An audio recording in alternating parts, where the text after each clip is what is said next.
Mayong hapon ug daghang salamat sa pagsunod Cebu ug kinatibukang Central Visayas. Maupay na kulob sa inyong tanan diya sa Eastern Visayas. Ug mayong hapon sa itong mga hapusong bulanon, taga Siquijor, Negros Oriental ug uban pang bahin sa Kabisayan.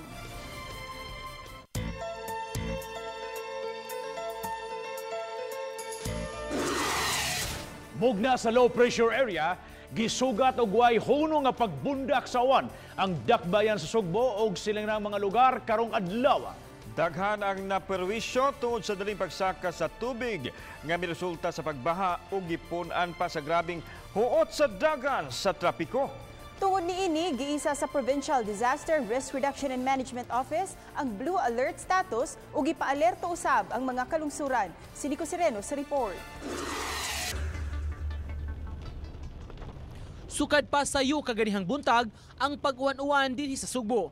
May mga higayon nga kusog kaayo ang pagbunok nga nakabalda sa mga motorista ug sa mga tao. Sa Cebu City, daling gibahaan ang mga lupa nga bahin sama sa downtown area. Kining parte sa Osmeña Boulevard, halos miokupar na sa Picas Lane ang tubig baha. Sa may pier area, ang mga tao nga padung sa usa ka building, dunay may usa ka daw taytayan nga gigamit tungod sa kataas sa tubig. Ang batang si Jersid migamit sa karaang case sa soft drinks aron latayan sa mga tao.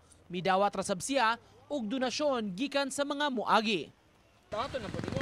Dawaton. Ano dawaton man nimo? Para makatabang. Katabang sa plano nimo sa kwarta? Yatag sa akong papa. Para makapalit ng bugas. Sa opisina sa Provincial Disaster Risk Reduction and Management Office o PDRRMO, giisa ang Blue Alert status. Subay kini sa Pagsige og Uwan ug sa rainfall warning status nga gi-issue sa Pag-asa.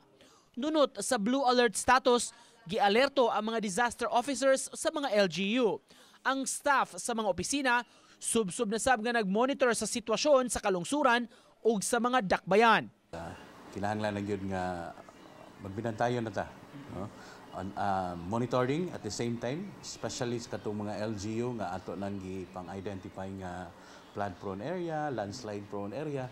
Kay kini nga situation karon continuous ang iyang uwan, no? Padayon ang iyang pag-uwan, kuyaw gini sa mga landslide.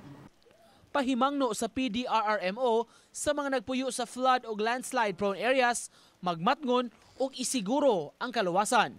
Nakakuha lang sa tag mga report nga grabe na ang pag-uwan, no? Doon na lang uban nga nagtotaligsik pa sila. Pero bisan nga na ang situation, dili kita mo kumpiyansa. Nico Sereno, Balitang Bisdak.